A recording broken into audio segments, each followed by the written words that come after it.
ബംഗാൾ സ്പീക്കർക്കെതിരെ രാഷ്ട്രപതിക്ക് കത്തയച്ച് governor CV. Ananda Bose. 2 Trinamool എംഎൽഎമാർക്ക് സത്യവാചകം ചൊല്ലിക്കൊടുത്തത് ഭരണഘടനാ ലംഘനമെന്ന് ചൂണ്ടിക്കാട്ടിയാണ് കത്തയച്ചിരിക്കുന്നത്. ബൽറാം നെടുങ്ങാടി ചേരുന്നുണ്ട് വിവരങ്ങളുമായി ഡൽഹിയിൽ നിന്ന്. ബൽറാം, അവിടെ സർക്കാരും ഗവർണറും തമ്മിലുള്ള പോര്, അതിന്റെ പശ്ചാത്തലം, പുതിയ വിവാദങ്ങളൊക്കെ നമുക്കറിയാം. അതിനിടയിലുള്ള ഗവർണറുടെ ഈ നീക്കത്തെ എങ്ങനെ കാണണം ബൽറാം? റിജിത്ത്, തീർത്തും വളരെ ശ്രദ്ധേയമായ ഒരു നീക്കമാണ് ബംഗാൾ ഗവർണറുടെ ഭാഗത്തു നിന്നും ഈ ഘട്ടത്തിൽ ഉണ്ടായിരിക്കുന്നത് എന്നുള്ളതാണ്. യഥാർത്ഥത്തിൽ ഒരു ഭരണഘടനാ പ്രതിസന്ധിയാണ് സംസ്ഥാനത്ത് നിലനിന്നിരുന്നത്. ഈ അടുത്തിടെ നടന്ന ഉപതിരഞ്ഞെടുപ്പുകളിൽ വിജയിച്ച തൃണമൂലിന്റെ 2 അംഗങ്ങൾ സായന്തിക ബാനർജി, റായത്ത് ഹൊസൈൻ സർക്കാർ എന്നിവരുടെ സത്യപ്രതിജ്ഞ ഇതുവരെയും പൂർത്തിയായിരുന്നില്ല. ഈ പ്രത്യേക നിയമസഭാ സമ്മേളനം വിളിച്ചാണ് സത്യപ്രതിജ്ഞ നടത്തേണ്ടത്. എന്നാൽ ഗവർണറുടെ അനുമതി ആവശ്യമാണ്.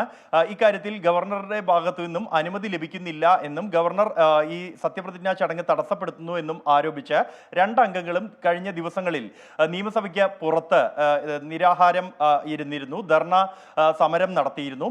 ഇതിനെ തുടർന്ന് കഴിഞ്ഞ ദിവസമാണ് സ്പീക്കർ ബിമൻ ബാനർജി പ്രത്യേക നിയമസഭാ സമ്മേളനം വിളിച്ച് ഇരുവരുടെയും സത്യപ്രതിജ്ഞ ഇന്ന് പൂർത്തിയാക്കിയത്. ഇതിന് പിന്നാലെയാണ് ഗവർണർ ഇത്തരത്തിൽ ഭരണഘടനാ ലംഘനം സ്പീക്കറുടെ ഭാഗത്തു നിന്നും ഉണ്ടായിരിക്കുന്നുവെന്നും ഇക്കാര്യത്തിൽ നടപടി വേണം എന്നും ആവശ്യപ്പെട്ടുകൊണ്ട് രാഷ്ട്രപതിക്ക് കത്തയച്ചിരിക്കുന്നത്.